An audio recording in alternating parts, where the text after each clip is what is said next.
సంవత్సరాల తరబడి ఎన్ని మందులు వాడినా మీ మోకాల నొప్పులు తగ్గట్లేదా? ప్రాణ పెయిన్ క్లినిక్ లో అత్యాధునిక చికిత్స. మోసపోయేవాడు ఉన్నంత కాలం మోసం చేసేవాళ్ళు పుట్టగొడుగుల పుట్టుకొస్తూనే ఉంటారు.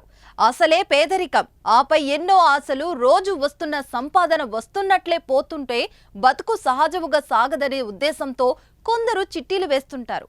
చిట్టీలు వేస్తే ఒకేసారి పెద్ద మొత్తం డబ్బులు వస్తే ఆ డబ్బు ఏదో అవసరానికి ఉపయోగపడుతుందనే ఆశ. కొందరు ఇల్లు కట్టుకోవాలని, మరికొందరు పిల్లల పెళ్లి కోసం, ఇంకొందరు పిల్లల ఉన్నత చదువుల కోసం ఆరుగాలం కష్టపడి చిట్టీలు కడుతుంటారు. వారి ఆశని ఆసరగా తీసుకున్న కేటుగాళ్లు చిట్టు పేరుతో పేదల బతుకులకే కుచ్చుటోపి పెడుతున్నారు, ఆశలను ఆవిరి చేస్తున్నారు.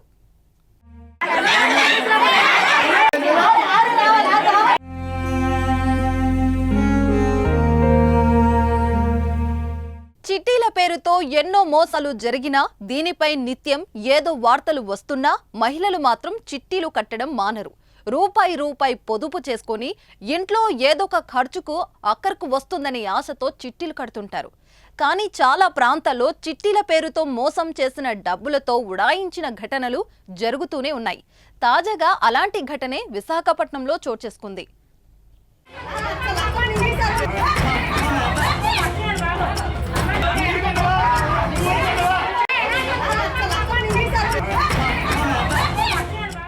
విశాఖపట్నం గోపాలపట్నం 89వ వార్డు ఎల్లపు వానిపాలెంకి చెందిన ఆళ్లకనక మహాలక్ష్మి దాదాపు 3 దశాబ్దాలుగా చిట్టీలు నిర్వహిస్తుంది.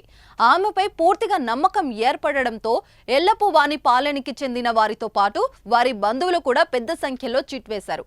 అయితే గత ఏడాది కాలంగా ఆమె చిట్ వేసిన వారికి సకాలంలో నగదు చెల్లించకుండా వాయిదాలు వేస్తూ వచ్చింది. ఈ నేపథ్యంలో అధిక సంఖ్యలో బాధితులు ఆమె ఇంటికి చేరుకొని తమకు డబ్బులు చెల్లించాలని డిమాండ్ చేశారు. అయితే ఆమె నుంచి ఎలాంటి స్పందన లేకపోవడంతో బాధితులంతా గోపాలపట్నం పోలీస్ స్టేషన్ కు చేరుకొని ఫిర్యాదు చేశారు. తమకు సుమారు 2 కోట్ల రూపాయలను కనక మహాలక్ష్మి చెల్లించాల్సి ఉందని బాధితులు ఆవేదన వ్యక్తం చేస్తున్నారు.